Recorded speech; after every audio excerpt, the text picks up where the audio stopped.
How we doing? It's time. It has been a long time since a Robert Redford film has topped the box office charts, but he has one now, Sneakers. We're getting too old for this. Sneakers is the first of 3 Robert Redford fall films.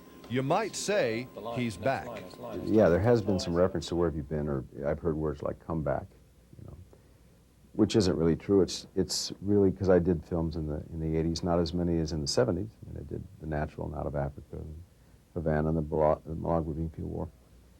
But what it was really more than anything was that I pledged to myself after Ordinary People that I wanted to put something back in my own industry, and I came up with the idea for the Sundance Institute. And that took a lot of time to develop that, longer than I thought.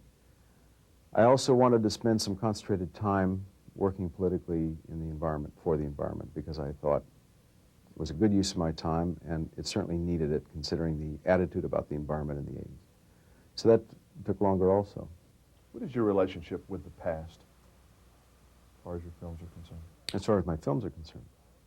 I mean, you look back on them if you're dialing around and say, okay, I might watch a second of that, or no, I can't watch that. I can't watch. It's so hard. I don't like looking at myself on film, so that's one.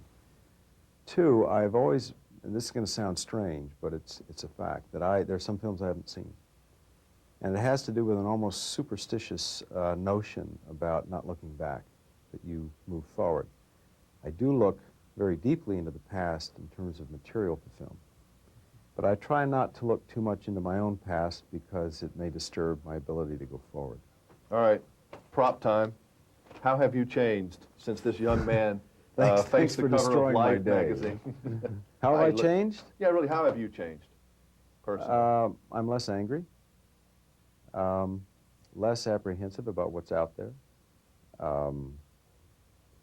I'm more political. I'm a lot mellower.